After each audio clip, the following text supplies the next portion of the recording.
alert people that we're going to be recording this meeting. Vince, are you at the control and able to record? Yeah, it's recording now. All right, thank you.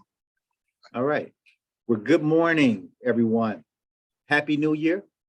I hope that everyone found some time to really spend with your family, spend with friends, and most of all, just take a pause and relax. I really hope that, and I hope that everybody's finding good New Year tides, as well as health, prosperity, and feeling in the best of moods. I can tell you, I had the opportunity to really sit back and enjoy and spend some time with family and friends. And it was just really relaxing to be in that festivity mood. You know, it's something about Christmas and moving to a new year that just brings joy and cheer to a lot of us. But unfortunately, it's also can be one of the most difficult times of the year for kids that are in the foster care system or kids that are battling with mental health disorders and those that are in our juvenile justice system. I just want to welcome everyone for what you've been doing, what you continue to do, and what you'll be doing in the future. You know, as we think about this past year for a moment, and I know that you'll hear a lot more about the wonderful, exciting accomplishments that we've done as a group, and also the opportunities that lead us ahead. We're facing in Michigan for the first time, I believe, in 40 years, that we'll have a Democratic Party in every one of our government systems. And that's historic in itself. Yes, that's historic. Now, with that opportunity, with that particular change comes opportunity. And we know that part of our plan is all about policies and doing things differently. And I think that we have the opportunity to really move forward with our imperative and do a lot of good work with our governmental bodies. And also, I want to mention a couple of things that's going on with the Children's Center. Well, unfortunately, after 37 plus years, our CEO and president, Deborah Matthews, has decided that it's time for her to retire. And I know with that retirement comes many questions about what's going to happen with the Children's Center, what's going to happen with our imperative. But as I said at the beginning of this particular imperative, this is a journey. And so we'll continue on with the journey, and we'll continue on with trying to do the things we can that's right for kids and families. And we'll continue to receive the support from Deborah, just in a different role. While she'll be stepping down for the Children's Center, she's assured me that now KB, you mentioned being dated. There used to be a red phone where you had a hotline to someone. I'll continue, and the Children's Center will continue to have that red phone and hotline to Deborah as she continues to be, you know, an ambassador and an advocacy for the rights in kids and families. We'll continue moving forward with all the things that we've set forth. We'll continue to have a strong leadership team at the Children's Center, continue to push forward with everything that we've outlined in the past. It is our goal, it is our mission and our vision to continue to help children and families be successful, and we plan to do that. So I just wanted to share that information because the article came out recently in Crain's about a week ago. And some of you may have had questions, but it's been something that's been on Deborah's heart and mind for a while. And I've been pushing her along to say, now is not the time, now is not the time. But I guess we can always say now is not the time, but the time it is for us to continue to be energetic, continue to be involved, and continue to do what we know is right for kids and families. And so with that, I'm going to turn it over to KB and talk about some of the wonderful opportunities and the wonderful things that we've done in this past year. Thank you.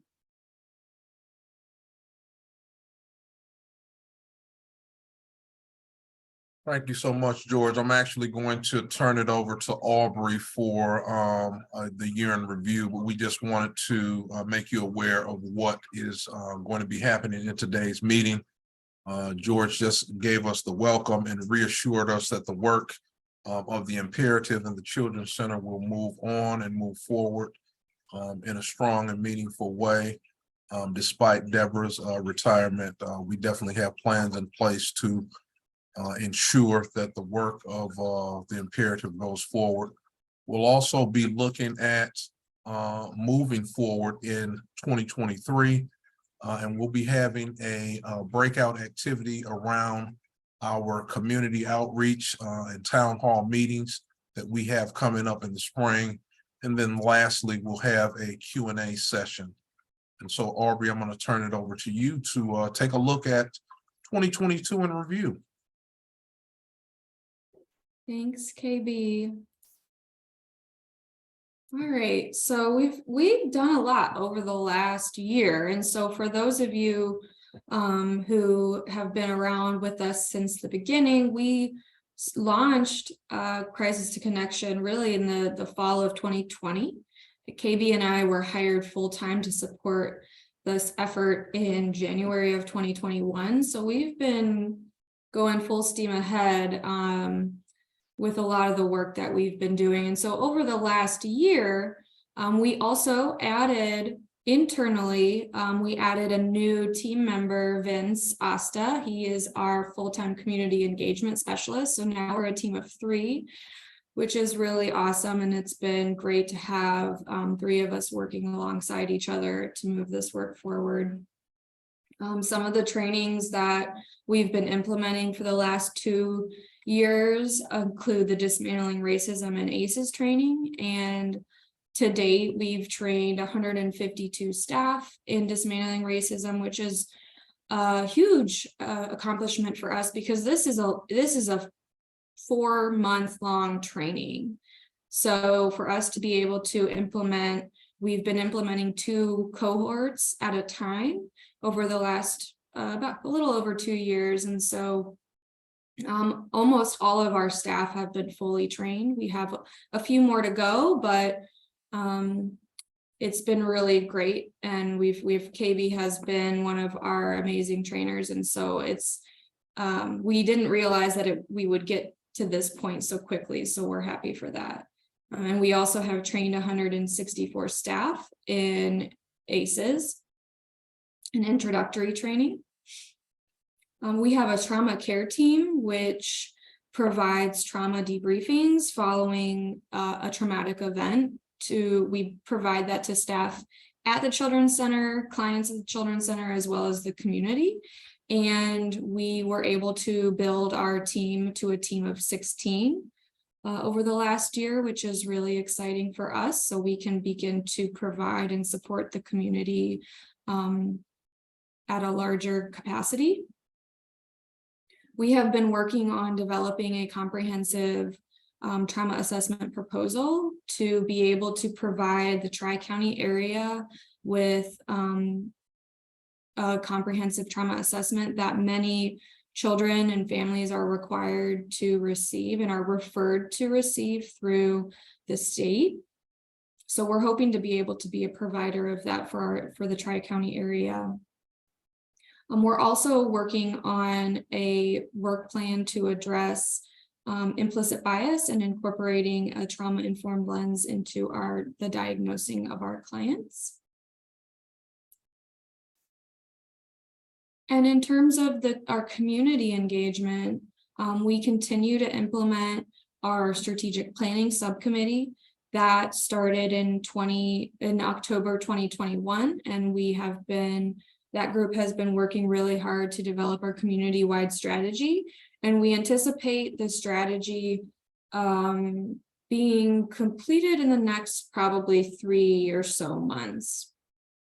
And we will begin to recruit for work groups, participants for work groups. You'll find out more information in the coming months about that, but we will be creating work groups that will begin to actually address some of the core components of the strategic plan. So keep an eye out for information regarding that. We also began the implementation of a community cohort of dismantling oppression trainers. So we had 7 external partners and 4 internal staff participate in the Dismantling Oppression Certificate that is offered through the University of Michigan School of Social Work. And this was a 6-week certificate program. And we are continuing to work with those folks to ensure that they will be able to then train the community in dismantling oppression training, which is a 12-hour training. And so that we anticipate that group of trainers to be fully trained sometime in this spring. We've also held several events and presentations to the community to increase education and awareness about the work of Crisis to Connection. We've presented at the Community Mental Health Association conference, the NAMI Michigan conference, Spark conference in Baltimore. And we've also held several events, including our Faces of Trauma event, which is held every May, our Demystifying Suicide event, which is held in September during Suicide Awareness Month. And we also had collaborated this past year, we collaborated with the Pistons on a youth mental health summit, which was really cool. And we held a candidate forum in August. So those have been some of our major capacity building and community engagement efforts. I'll pass it over. Does anybody have any questions or thoughts before I pass it over to KB to go into what we're looking forward to?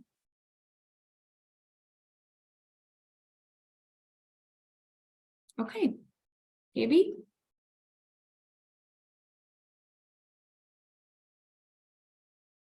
Thank you so much, Aubrey. So,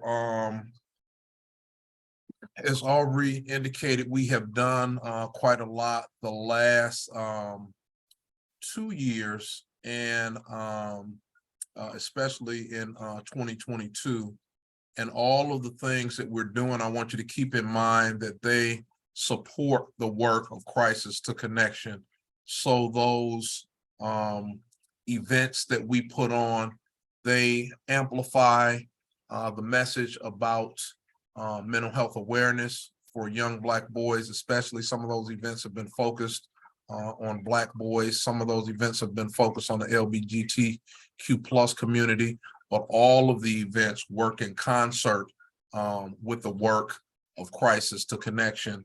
And so in our effort to make sure that Detroit is the best place in the US to raise a Black boy, which is our overall arching goal, everything that we do, from the events that we plan, from the community engagements that we have, those presentations that we do here locally and throughout the country, are really geared to amplify that message and to make sure that we are educating the public on why the work of the imperative is necessary in Detroit, Wayne County, and really in other areas as well.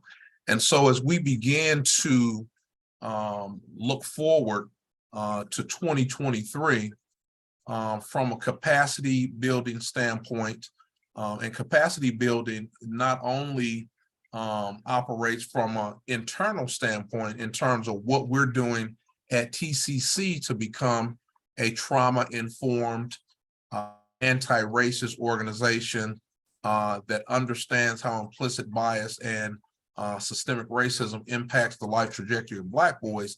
That also goes out in the community as we take this work from the Children's Center and community-wide.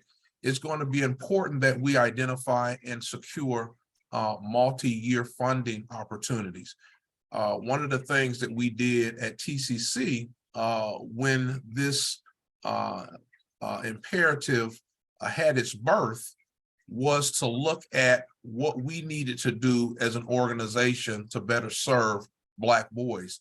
And we want to make sure that as we take this work out in the community, all of those organizations and systems that touch the lives of Black boys are able to do those same things with their team members and their staff. They're able to become an anti-racist organization and take that dismantling racism training to those organizations. They're able to become a trauma-informed organization and take those ACEs training to those organizations. We're able to help them to digest and process traumatic events that are happening in the community. And so all of those things are going to take funding. And so we are looking at identifying and securing multi-year funding opportunities to be able to move the work forward in the community as well. We know that in looking at imperatives and projects and initiatives that go on across the country, one of the challenges is that we come up with these great recommendations, but we don't have the funding behind them to implement those recommendations. And so we are really keen on making sure that we identify funding, not only to do the training and to expand the capacity, but to move the work forward as well. We also want to explore additional training opportunities for TCC staff and the community to move the work forward. Training internally has been a big part of the capacity building effort in terms of making sure that we have a robust workforce development plan and that our staff knows what the work of the imperative is about and how in their particular roles they can help move the work of the imperative forward. And so it's going to be important that we be able to do that with those systems and those organizations that touch the lives of Black boys as well. What does it mean in Detroit Public Schools or in the Juvenile Justice Center for juvenile justice system, I should say, for those folks who touch the lives of Black boys? What does that training look like for those organizations? We want to continue the growth of the Trauma Care Hub and to make sure that the community is getting what they need with respect to processing trauma, with respect to dealing with trauma. And so we want to make sure that we are growing that hub in order to be able to serve the entire city and to bring those services to the city. We are working on implementation of a diagnosis work plan. You know, one of the things that we looked at not only at TCC, but around the country is that Black boys are being overdiagnosed with ADHD and with oppositional defiance disorder. And these diagnoses have a tremendous impact on Black boys, or the overdiagnosis, I should say, have a tremendous impact on Black boys. And that comes from that lens that society looks at Black boys through.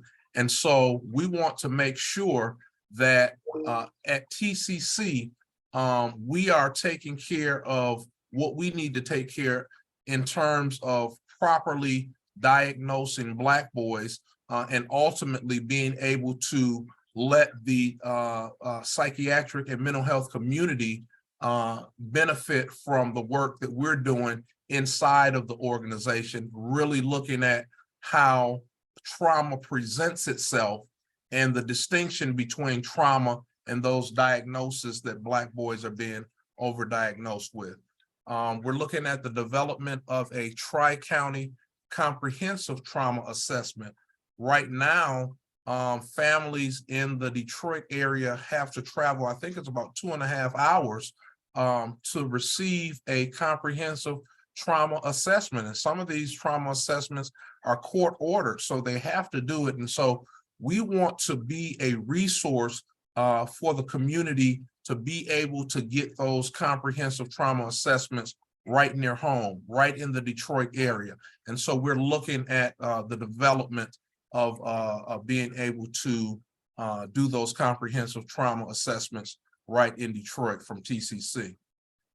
From the community engagement lens, we really want to continue to construct our community-wide strategic plan and the implementation of the work groups. Where the rubber is going to hit the road is the work groups. The strategic plan is the blueprint for how we go about reimagining these systems that touch the lives of Black boys. And so in the work groups, we're going to be taking a look at each of the systems that touch the lives of Black boys, the mental health system, the juvenile justice system, the education system, the child welfare systems. And so these work groups that we're developing through the strategic plan are going to be the crux of the work and the most important thing that we're going to do in terms of looking at these systems and really coming up with a system that, what does a system look like that really looks at the specific and unique needs of Black boys? And that may not be just tweaking the current system. That means reimagining systems that really speak to those unique needs of Black boys, forgetting what we already know and looking at a system that would really speak to those specific needs. And I'll just give one example of something that we're looking at. We're looking at making sure that in the education system, that all Black boys are reading at grade level by 3rd grade, because we know there are tests that at the 3rd grade level indicate whether you are more college ready or you are more likely to go to prison. And so it's important that at the 3rd grade level, all Black boys be reading at grade level. And what does that mean educationally?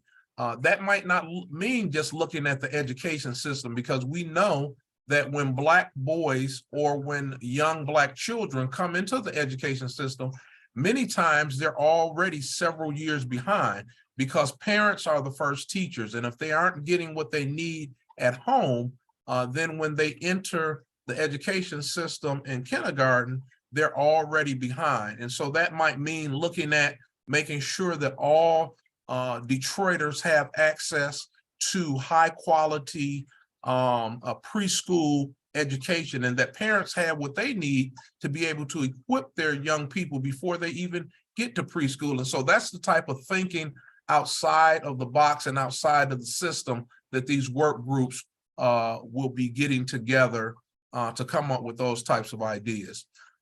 In 2023, we're also going to release the C2C newsletter during the spring. And this newsletter will be a tool and a vehicle to help the community at large stay aware of what's going on in the work of Crisis to Connection, and an opportunity for the community also to be heard from in terms of how the systems are impacting them in the community. And then we're also looking at the implementation of quarterly town hall meetings to garner feedback for the strategic plan. And so our first town hall meeting that we're going to be looking at doing is in the spring. And those town hall meetings are really designed to make sure that we're able to get feedback from the community in terms of what the needs of that system are. So it's, one thing for us in the work groups, on the advisory councils, those folks who are doing the work, to say what we believe that the community needs, but it's something altogether different to hear from the community. We want to hear from the parents of Black boys. What do they need educationally? What do they need in terms of mental health support? What are some of the challenges that they are facing with the child welfare system, with the juvenile justice system? And we really want to hear from them. This is going to be an information gathering type of effort. We don't want to preach to the community. We don't want to present to the community. We really want to hear from the community in terms of what it is that they need from us to support Black boys in those areas.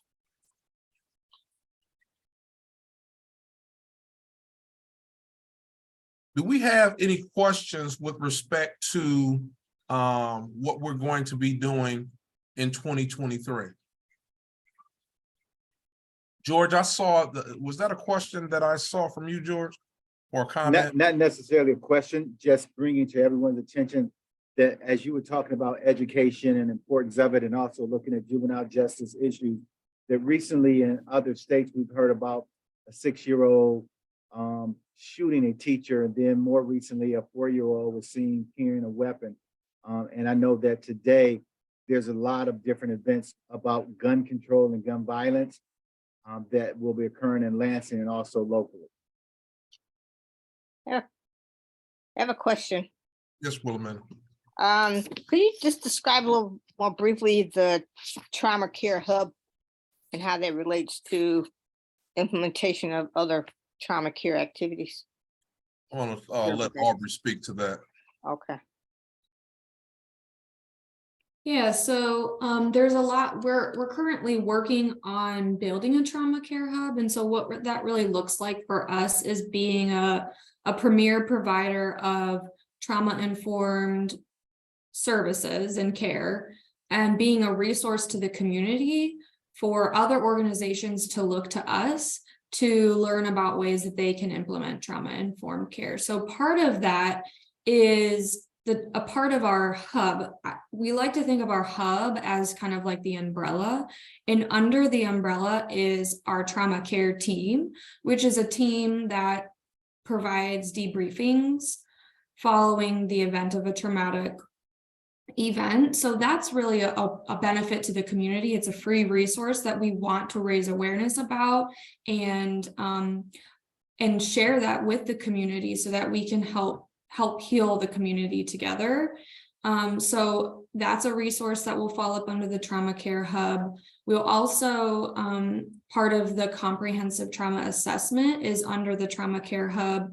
And we want to, at some point, be able to provide a capacity building toolkit to other organizations so that they can begin to implement trauma-informed and anti-racist practices within their organizations. So it'll look similar. Our toolkit will be some of the learnings and strategies that we've utilized at the Children's Center that were helpful for us so that other organizations can mirror that. Does that kind of help? A little. How's that different from the trauma center that George put in the chat that says the closest ones in Kalamazoo? So how's what you're talking about different from what's in Kalamazoo?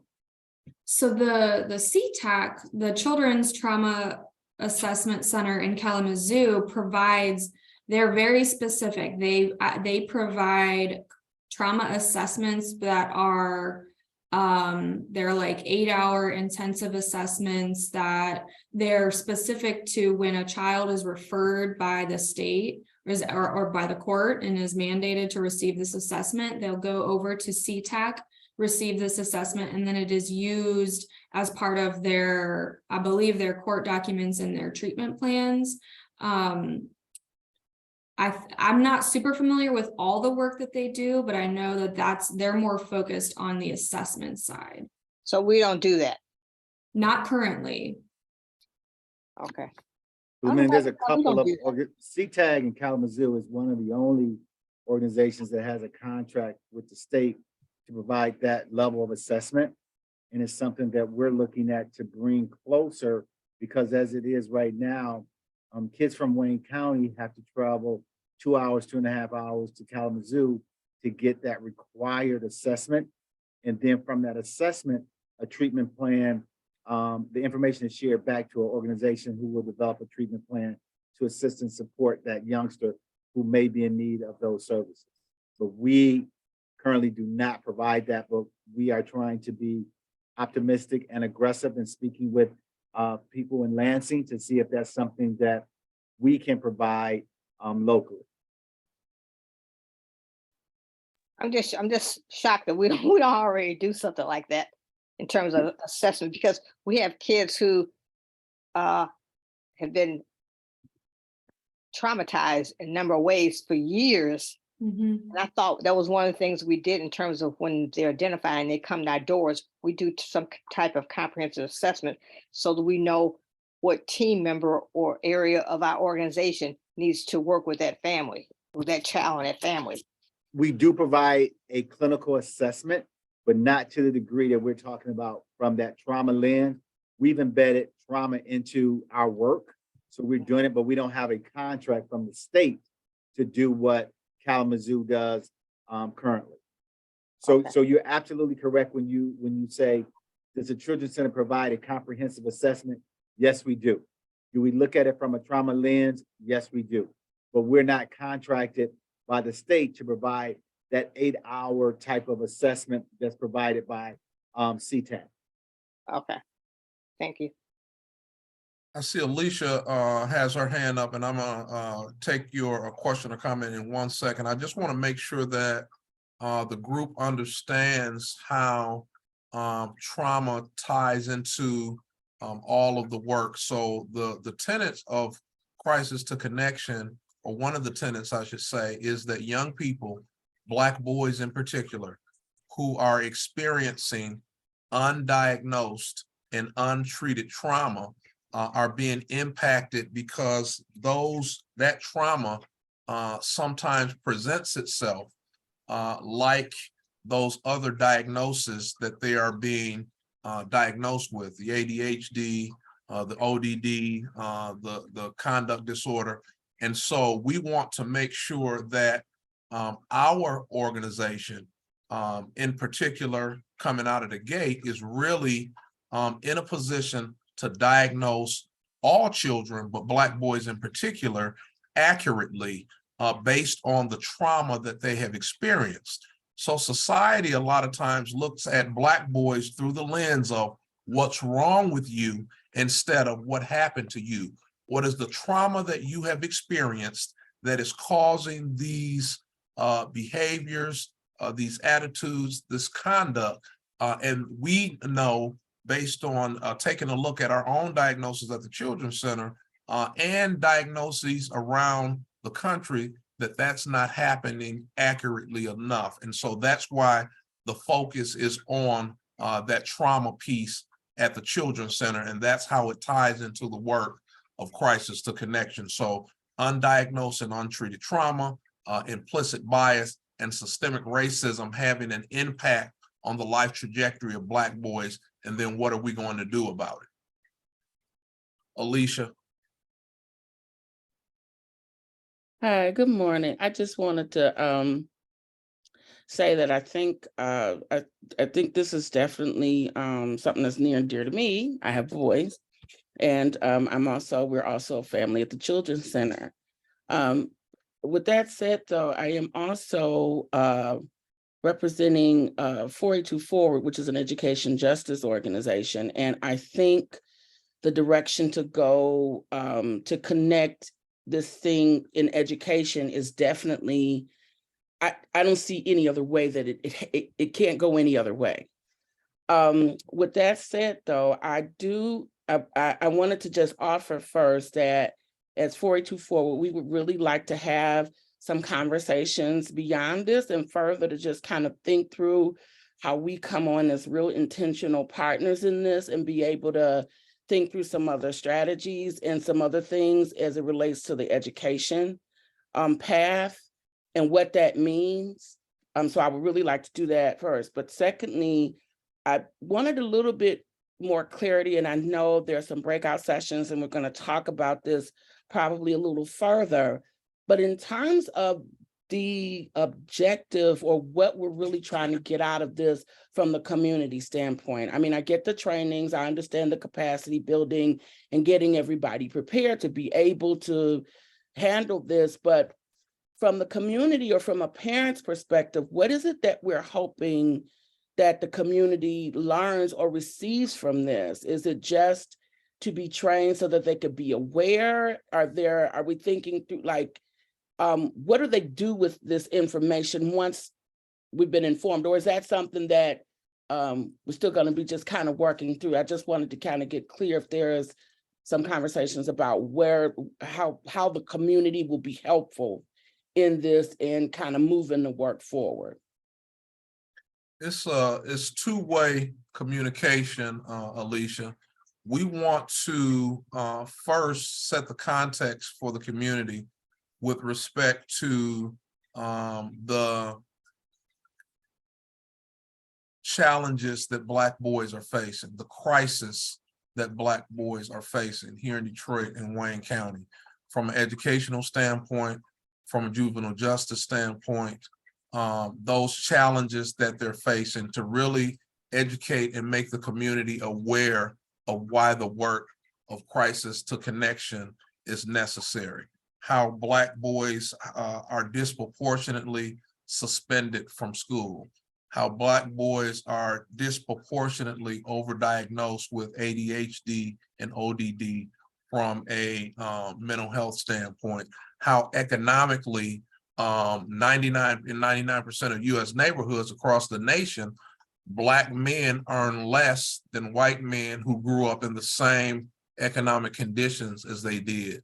From an incarceration standpoint, 1 in 3 Black boys can expect to be incarcerated or be in prison in their life as compared to 1 in 17 white boys. And so we want to educate the community on why the need for the work of the imperative exists. And then we want back from the community, what supports can we provide to you in the education system? If I were to say to you, Alicia, you have boys, what would an education system look like that catered to and service the specific and unique needs of Black boys? So we have some very specific programs that speak to the needs of young people who have English as a second language, right? We have some very specific programs that speak to and service young people that have some mental health challenges or some learning challenges.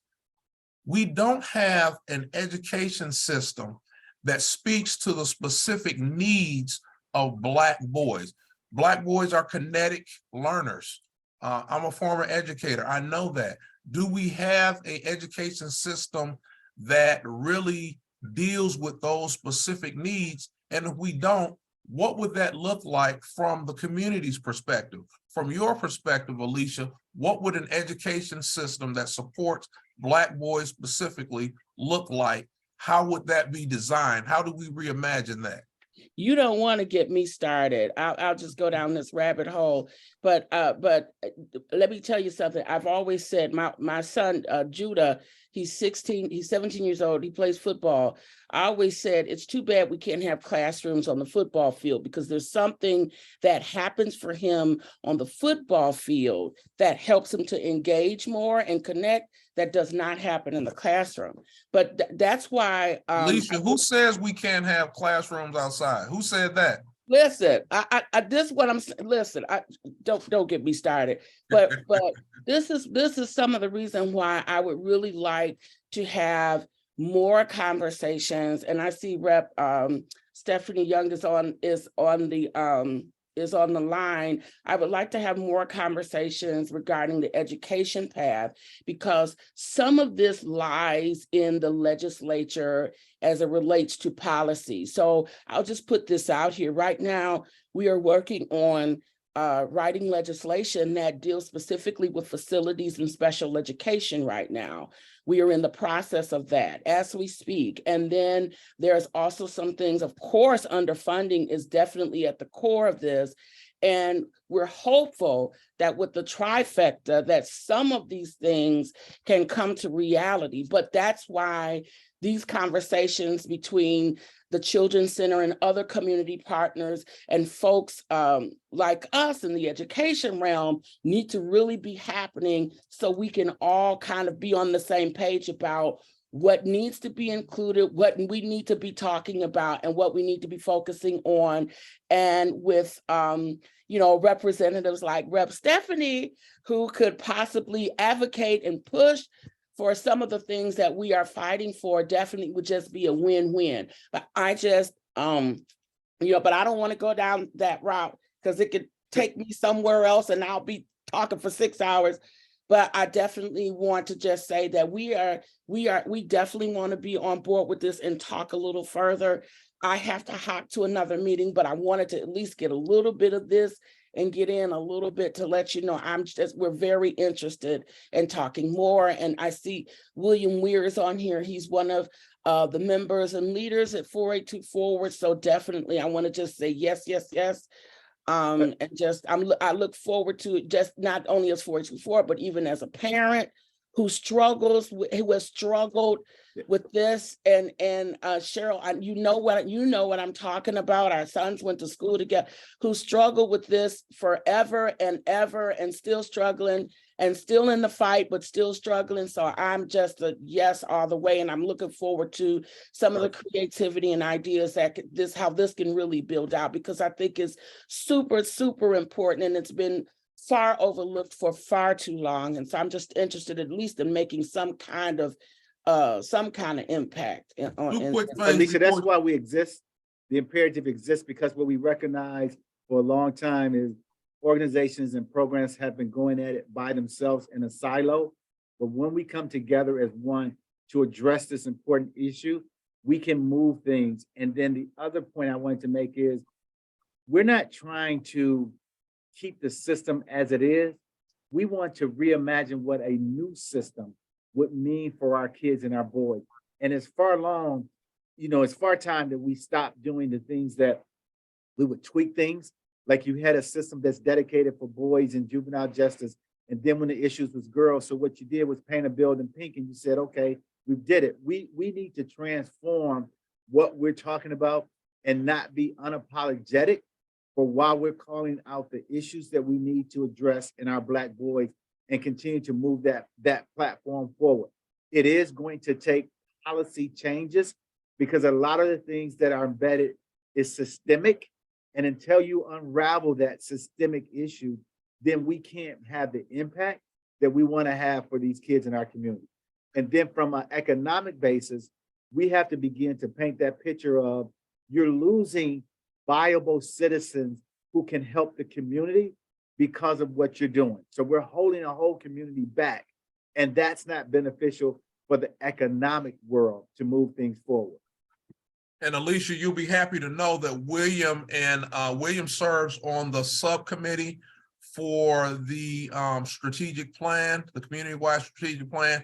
And we have been having some of those conversations in terms of how we can leverage relationships and things that are already going on. And so one of the things that we want to do as an imperative is really kind of leverage and coordinate the work that's already going on with 482 Forward, with other community organizations, pulling them into what we're trying to do in terms of reimagining these systems and also assisting with the work that they're already doing that works in concert with what we're doing from a systemic macro system wide approach. So William has volunteered to lead the education conversation, and we're looking for a co-facilitator for William with the education piece. So just putting that out there in the atmosphere. William, listen, look, we know all about it. William has been jumping on us. I said, listen, I'm gonna get on this call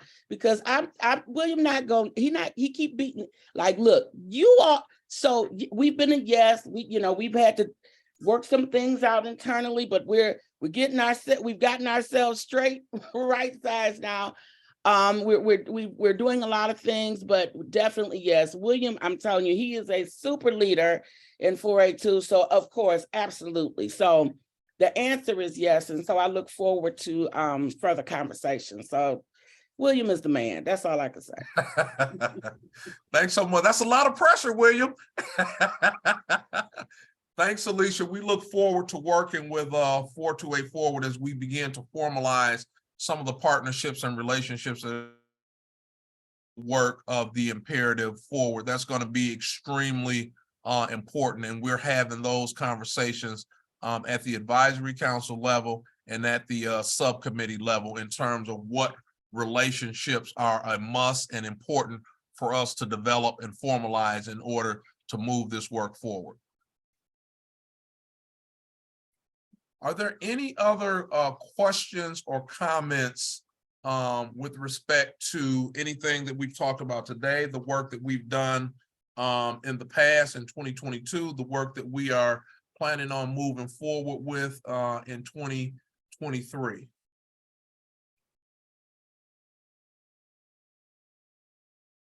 So at this time, we're going to talk about one of the things that Alicia alluded to. What is what do we need from the community, and how will the community benefit from the work of Crisis to Connection?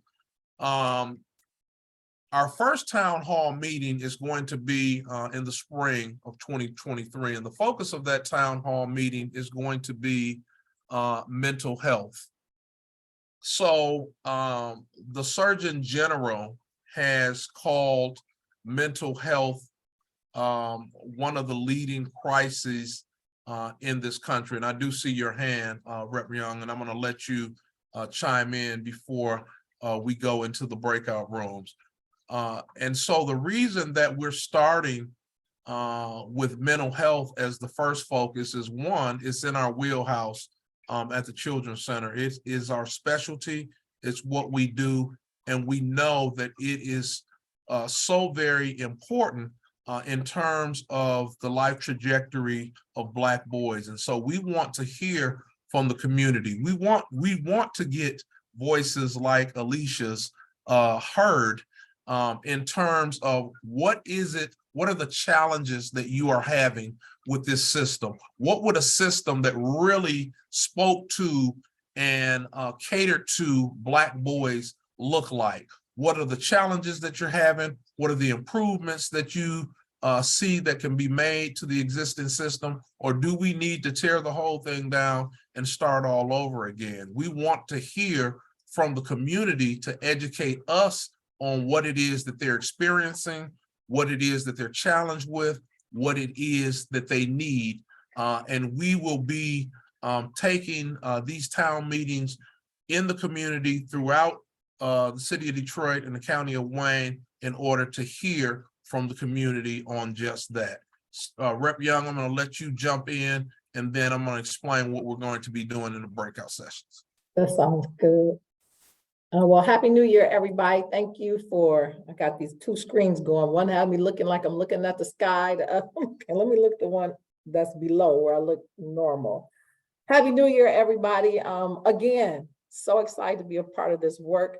I want to give you all a quick update. So in case you didn't know, the committee assignments came out, and it's really interesting because unfortunately, many of my colleagues are really concerned about getting these high-powered, high-lobbying committees where they can raise a bunch of money and do all that kind of stuff. And then I'm the only person in there like, please, please pick me for family, children, and seniors. Please, please pick me, pick me. They're like, nobody wants that. I was like, well, that's unfortunate because people who want that care about people. They care about children, they care about Black boys, right? All of these things. And so I asked for that committee 2 years ago and couldn't get it. That was some political stuff. They put me on a horrible oversight committee, but neither here nor there. So this year, they made things right. And not only did they make things right, but I am the chair of Family, Children's, and Seniors.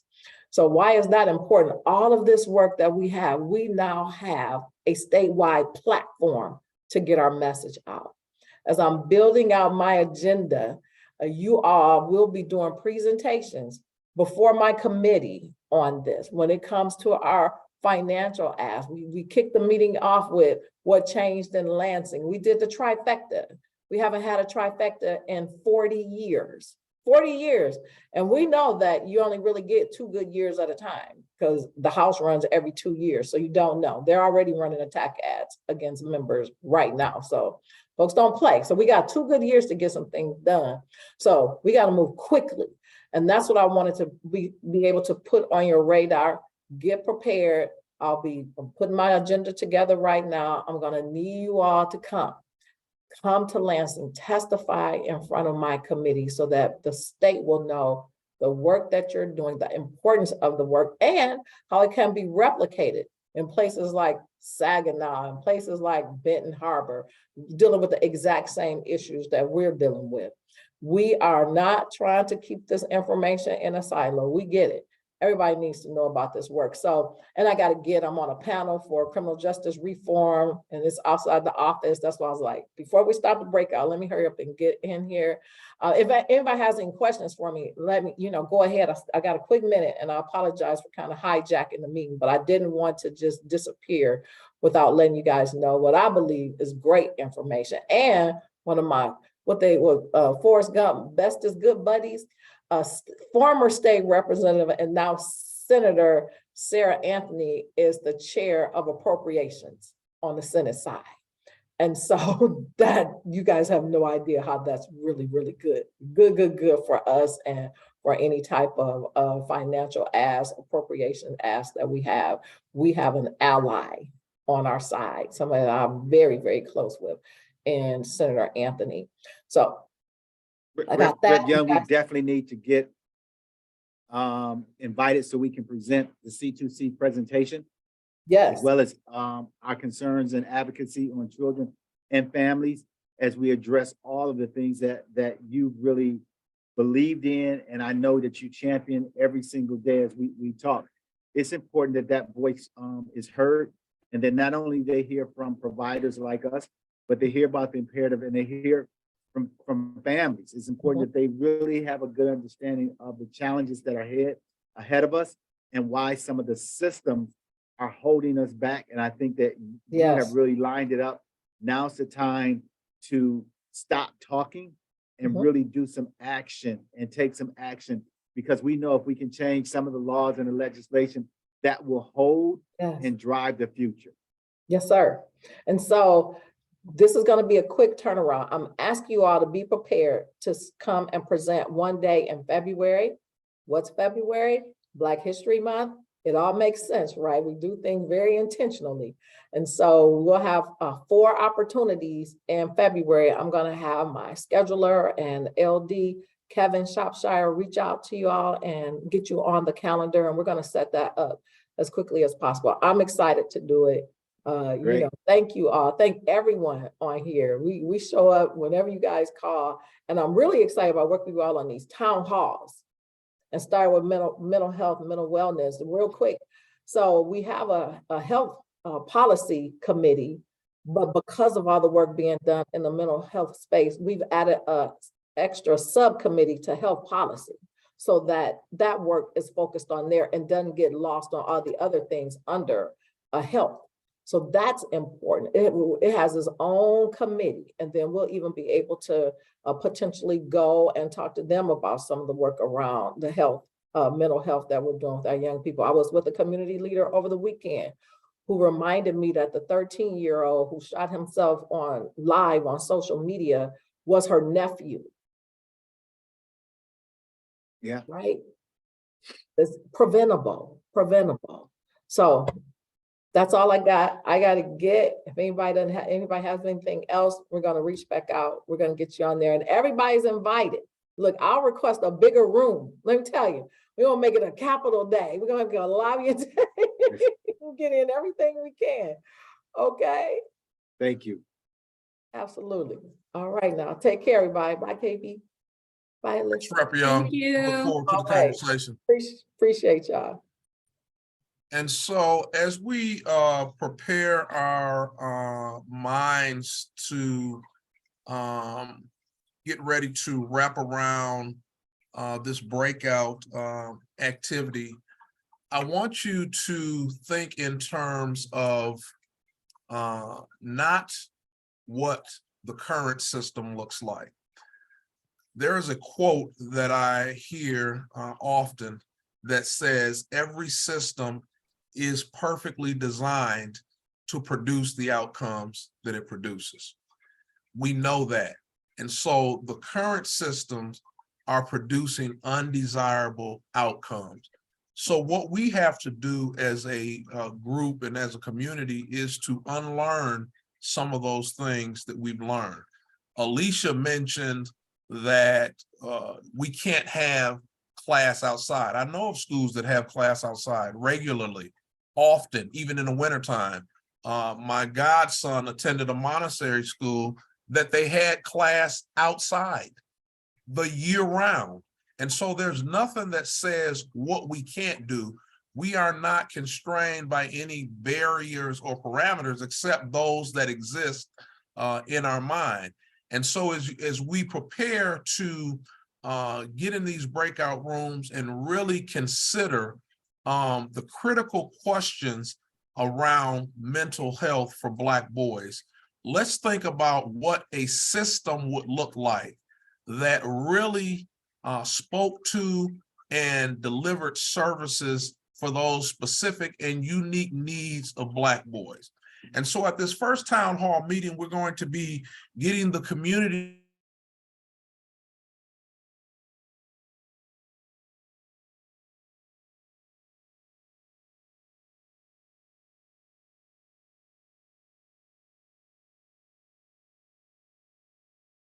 and consider what they would want that system ultimately to look like. And so what we're asking you to do is to take about 20 minutes in this breakout session, about 15 to 20 minutes in this breakout session, to come up with some questions that we want to pose to the community that will elicit responses that are going to inform us about what that mental health work group should be looking at in terms of changing those systems. And so we're going to put you in breakout rooms and ask you to come up with the questions that you think we should be asking of the community that will give us the information that we need to embed in the community-wide strategic plan, to inform the work groups around what it is that they should be looking from a legislative standpoint, a policy standpoint, a system standpoint, in all of these systems that we're looking at. Questions regarding the activities. Does anyone have any questions? Is everyone clear on the activity? I see. I Teresa, do, you have a question. yeah, I do have a question. So I'm actually planning a dinner meeting with just a few community members on next Monday evening. And George Wynn had given me a great question to ask, which was, what do you see community members doing to survive? And I tried that out on a few folks, and it was very interesting, the responses I got, because I think they all knew that I was a physician. And so the last one I asked, I finally had to say, look, don't think of me as a physician, because they all immediately went, we need more healthcare. That's a big problem here, et cetera, et cetera. But even when I asked the question to please ignore the fact that I come from the healthcare system, it still came back to healthcare, because that group of people are from a community where there are very, very few healthcare providers. I think asking about, what kind of mental health needs or what sorts of, it's a broad question. And I'm wondering about how to bring it down to their immediate needs, because that's really what we're trying to get at. If you look at it from a like an umbrella vantage point, I don't think you're going to get sort of the same thing I'm getting, which is sort of like this. Yeah, we need more healthcare. What does that really mean? I think that's a good point, and I think that and I can take recommendations from the group, because we have a small group here. Do we want to, as a group, take a stab at this as a full group, or do we want to break out into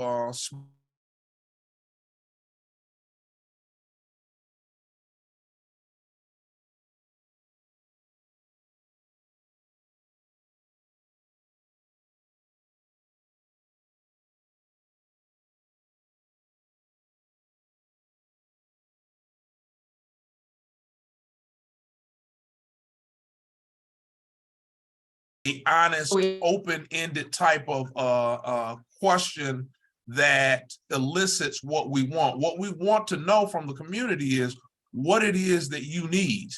And so how do we go about structuring questions in such a way that they aren't automatically regurgitating what they think we want to hear? We want the core of, if we're looking at the mental health system, what it is that you need.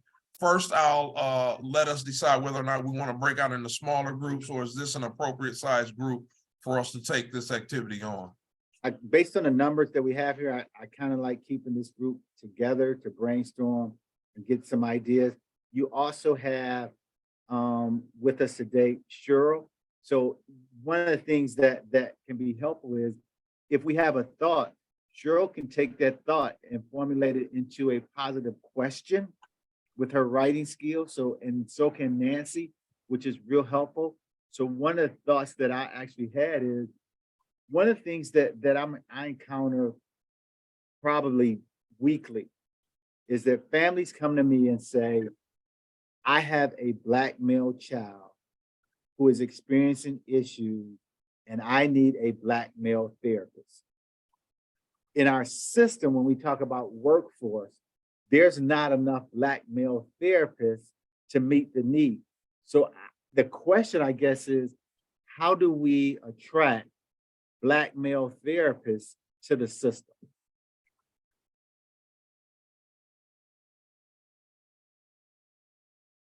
George, you're saying if we're talking about question, so we're looking at a solution as opposed to a question, giving a question to the community that's going to elicit. So we know that the community is asking for more Black male therapists. And so we're looking at that as a solution-based path as opposed to what the community has given us back. So that's one thing that we should consider in terms of if we are building a system in mental health that addresses the specific needs of Black boys, we know that we need more Black male therapists. Am I interpreting that right, George? That's correct. So let's capture the fact. And Aubrey, could you drop the document in the chat so we can just capture this on, I guess, on the document? She did already. Okay, Yeah.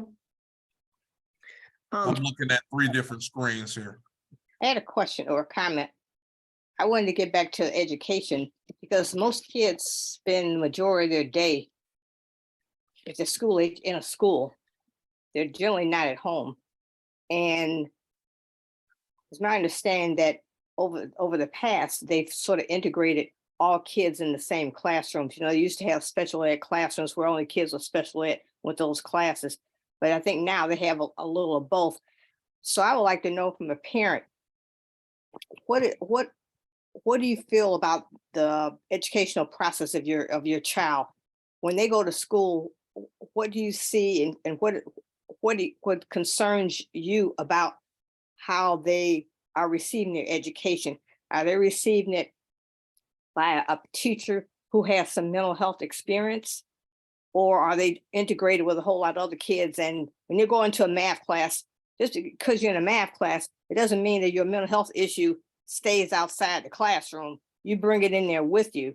So if the child has ADHD or whatever they might have, that comes with them in the classroom. So I'm wondering from a parent's perspective, what are they pleased about in terms of their child's classroom experience, and what are they concerned about? Because that would tell you what professionals need to be in there or what additional resources need to be in that classroom during the day. You know, Vince, go ahead. yeah, Let me just, before you hop in, Teresa, Vince, can you capture Wilhelmina's question in the Google Doc? So Wilhelmina, if I'm hearing your question correctly as it relates to the mental health aspect, are we asking parents what their concern is from a mental health standpoint with the expertise of the teacher in the classroom? Yes. How are those needs being addressed in the classroom? Because they spend most of their day in that classroom. Okay. one thought that comes to my mind is we've been in some schools and we've been struck by encounters that we've had or we've witnessed between teachers and students that have been, shall we say negative, where the kids are getting yelled at in a way that seems to have become sort of the norm. I don't even think that there's an awareness that there is a better way of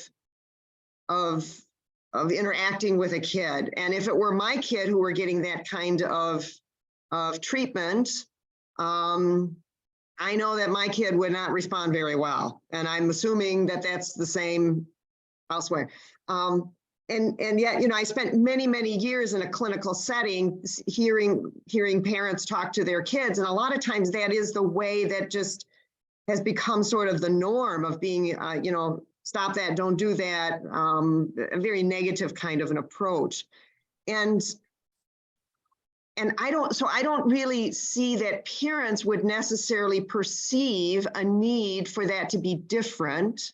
And teachers wouldn't perceive that as a need for it to be different. And yet I can guarantee you that if it were handled differently, because we know this from other examples where things were changed elsewhere, and I'm thinking of, the school that was featured in the movie Paper Tiger, that it would have a tremendously different, more positive outcome. I don't know how to get to that because, one school I actually tried talking to the senior staff about a more trauma-informed approach, which would basically address this. And it's like, oh yeah, we're trauma-informed. And quite frankly, no, you're not.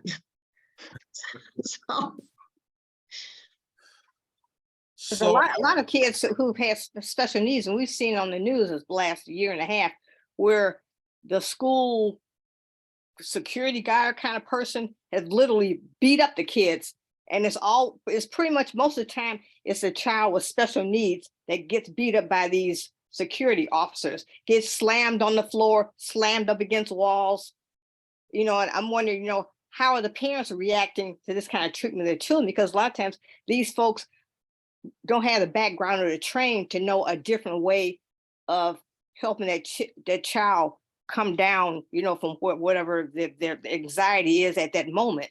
And then the person, they just are frustrated. So the only thing they know to do is to knock them down on the floor and restrain them and then take them off someplace. So I was wondering, from a lot of parents, I'm sure wouldn't want that kind of treatment of their child, but it's a combination of frustration, lack of knowledge of what to do differently to get a better outcome. Well, and it goes across the board, Wilhelmina. I have had the privilege of working with young people in the education system. I've seen it there.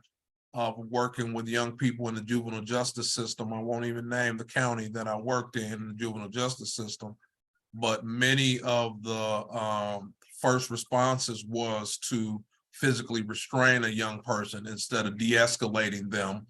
And so it, even with law enforcement, and so that's training that's needed across the board. And I believe, we know that in all of those areas, whether it's education, juvenile justice, mental health, that training and that de-escalation skill is needed.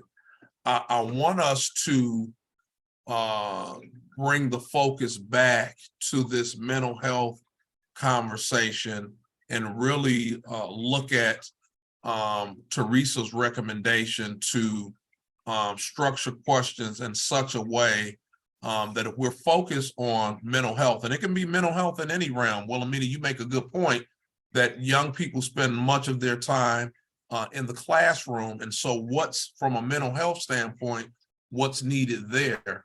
What are some of the other questions around mental health needs in terms of the information that we want to elicit out of the community and out of parents in terms of what those supports look like for them, or in terms of what a new reimagined system would look like for them as it relates specifically to Black boys? George brought up the point about having more Black male clinicians. Is something that we hear all the time. What are some of the other questions that will garner information that might even surprise us? I know I have my ideas as a former educator, juvenile justice supervisor, all the hats that I've worn over the years. But what questions would elicit some information from the community that we're looking for?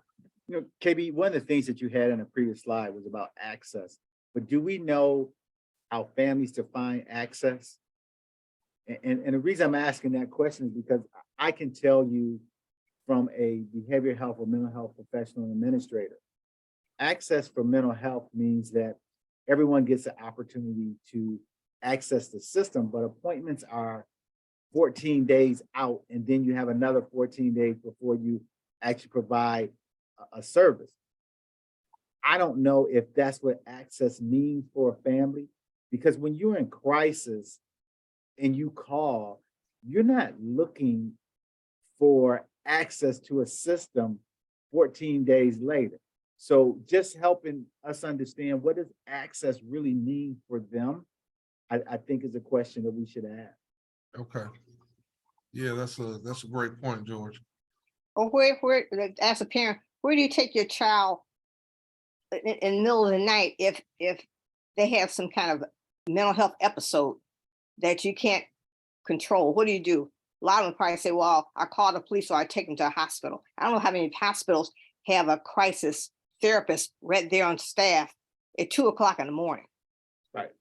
Or some other odd time of It doesn't even matter if they have it during the day because they are so overwhelmed. I can tell you that we've got kids sitting, and you all know this, we've got kids sitting in the emergency room waiting for therapy services, Yeah. inpatient therapy service for weeks, which is ridiculous.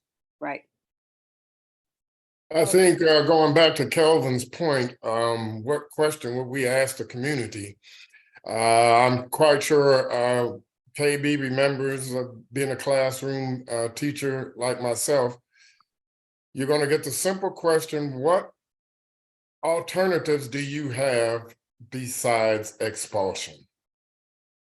I like that. That was always a question. Can't you all do something else aside from expulsion?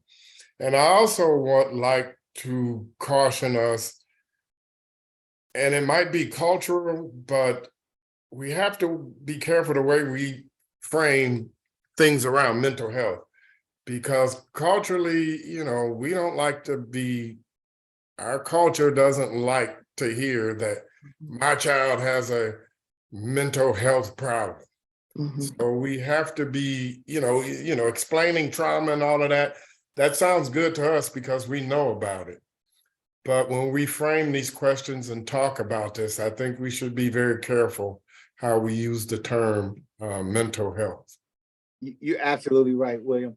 Mr. Ware, there was a time we were providing services in one of the schools and working with specifically female in Catherine Ferguson. And when we brought the services in, the thing that we had to say is, what supports do you need to be successful? Because if we said, whether that is, helping you with school, whatever the case may be, but if you went to behavioral health or you went to mental health, then they didn't even want to talk to you. But if you said, what will help you be successful to graduating or being productive, then you get more participation. So I think that is real clear as to being careful with how we frame this and the language we use, because you're right, you won't get a accurate response or response period. I had a thought. I'm going back to what George said earlier about, framing things in the positive, but also making them very open-ended so we don't use terms or lead people down a path.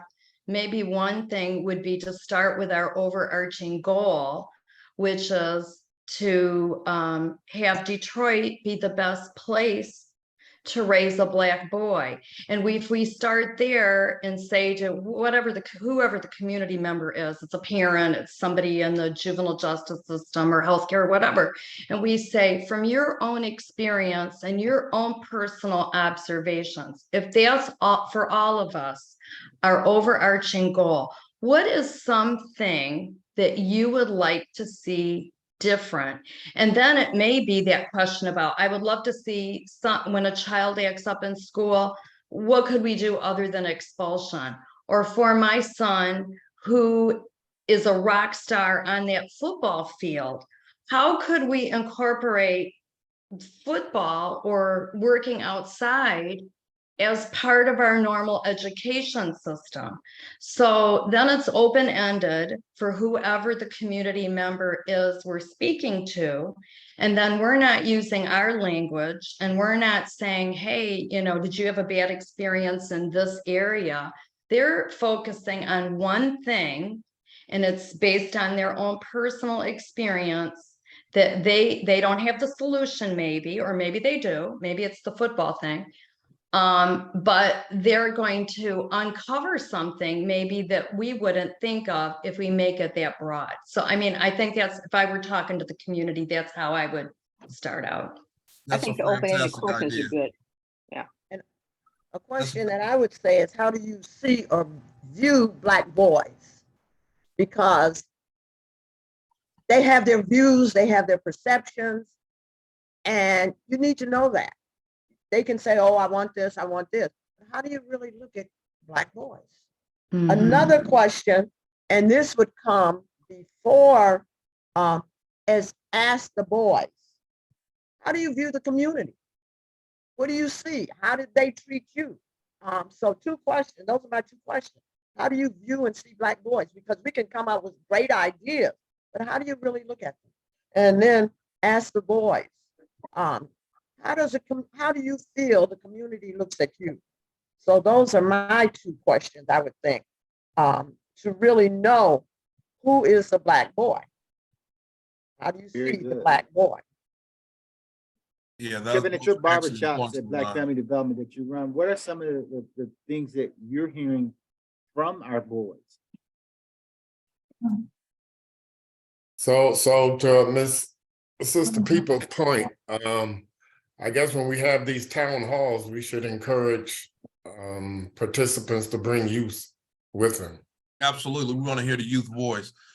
George, you were chiming in and asking Kevin a question with respect to what they're hearing from Black boys. That's correct. And I just want to kind of restate what was just said. They're not being heard. They want to be heard. And one of our current challenges right now is learning how to speak in a language so that they can hear us, so that we can ask these questions. All of these things are very relevant. But right now we're hearing that they're not feeling heard. So we have to listen to them and learn their language so that we can hear them and respond to them. Hey, Kevin, that's a very good point when we talk about listening and letting them be heard. Yes. The thing that I'm challenged with is there's a big difference from listening to them. And sometimes what they're really saying is, as I tell you this, what action are you doing? Yes. It's not, Yes. it's twofold. So Yes. I think we need to be real careful with how we ask, because when we ask these questions, our kids are looking for the action part of, Right. and that's the, you don't hear me because nothing is any different. That's right. That's right. And when they don't hear that response, they no longer respond to us. They go to that next person or next thing where that need can be met. And sometimes that train has left the station and we're the last to know. I want to be sure that we're focusing on, I love Nancy's point about focusing on someone's experience as opposed to asking someone, what's been your challenge? And so making the questions, formulating the questions in a way that we're asking about their experiences without leading the witness, so to speak. And so if you ask about challenges, you're going to get experiences about challenges. If you ask about something that's specific. And so really leading with that overarching, our goal is to make Detroit the best place in the US to raise a Black boy, and then asking about those experiences that they have in the mental health realm. The other thing I just wanted to piggyback off of something Kevin said is that, you know, we've all been in meetings where people ask our opinion or our expertise or our input. And then even if somebody paraphrases back to you what you said, this is my own experience here. You leave the meeting feeling like, okay, I opened myself up to you, but what are you going to do with that? Okay, what are you going to do with that? So, for me, a successful town hall meeting would end with not promises, but ensuring that everybody who said something, we not only heard you, but you have a sense of what we're going to take your precious information that you were willing to open up about. What are we going to do with that? It doesn't mean a solution, but I think people need that reinforcement. That's always my reinforcement at the end of a meeting when I've shared something. I have to feel like, okay, you know, it wasn't just words. And that we value their comments. They need to know that we value whatever they have to say. Yep. Well, one of the things that we plan to do at the town hall meetings, I went to a town hall meeting, I won't recently, a huge one. I won't even say on camera, and since I'm being recorded, what town hall meeting it was. But the experience was not a good one. At this particular town hall meeting, they had about 20 people on the dais. They spent the first hour presenting to the community. This was supposed to be a town hall meeting to garner solutions about the issue that was going on. They spent the first hour and a half presenting and talking at the community. They took a 5-minute break, and out of the 300 or so people that were there, about half of the people left. And so we plan on making sure that at the onset of the meeting, this is the community having an opportunity to share their experience with us. The second part of that meeting, they had people write their questions down and then selected cards for to read, which I thought was interesting, because that's you deciding who's got a valid point or who's got a voice. And we want to make sure that we stay away from that. We want to put on such a town hall meeting that everyone feels like they've had an opportunity at some point to share their experience, their input and whatnot. And we don't want to be the one selecting who has a voice. And I think that's important. So our plan is to structure the meeting in such a way that it's interactive, it's engaging, and it's the community sharing their perspective and their experience with us and not us. Of course, you know, initially we want to set the context in terms of what we're trying to do and what we're trying to collect, but that's going to be very brief. We want to spend most of the time with them sharing with us what their experiences are, what their recommendations are, what their needs for supports are. Any other recommendations around either the questions that we should be asking at this particular town hall meeting on mental health, or any of those that are happening in the future? Because we're going to have at a minimum of 4 of these town hall meetings around these different systems, mental health, education, juvenile justice, and also economics. George mentioned earlier how we're going to make a case about letting all young Black boys participate in fully in society, opens up the door for more economic prosperity in the region. If you have more people to make the widgets, to buy the widgets, then economically the region benefits. Not only do Black boys and the community as a whole benefit, but the region benefits economically. We think that's important too. So any other recommendations around how to make this a successful town hall meeting, or what questions that we need to ask to garner the information that we're seeking? KB, it's Chris. Just taking this all in, And, knowing that I'm not the mental health and teaching expert that some of these other folks are on this call, but just the general thought that I had here is that, maybe one of the questions for the town hall should be the topic of awareness of these various topics of stigma, treatment, access, resources. Maybe an open-ended question would be is how can we promote more awareness to help with your specific situation? Whether it be these subtopics, but hopefully that would open up I'm not aware of this, or no one's listening, and then you can come back to them and say, well, we do have various resources, and just try to educate them on what's available, and then maybe open up a dialogue about how can that be improved. You mentioned the fact that we'd like to have more Black counselors and therapists and whatnot. Something that none of us on this call can snap a finger and make happen overnight, but how can we promote a long-term solution to that specific topic, or anything else that's on the participants of the town hall? Because I just look at all these topics, I just say awareness is such a, I think in many cases people just aren't aware of de-escalation processes and what's available to them, and hopefully that would be another way to not lead the witness, but kind of hear where they're at, so hopefully we can help them along. Thanks so much, Chris. We are at 11:28.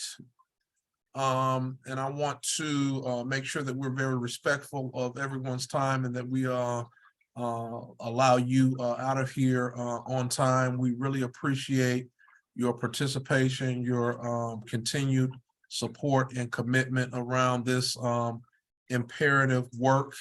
And we are looking forward to in the very near future being able to launch our community-wide strategic plan.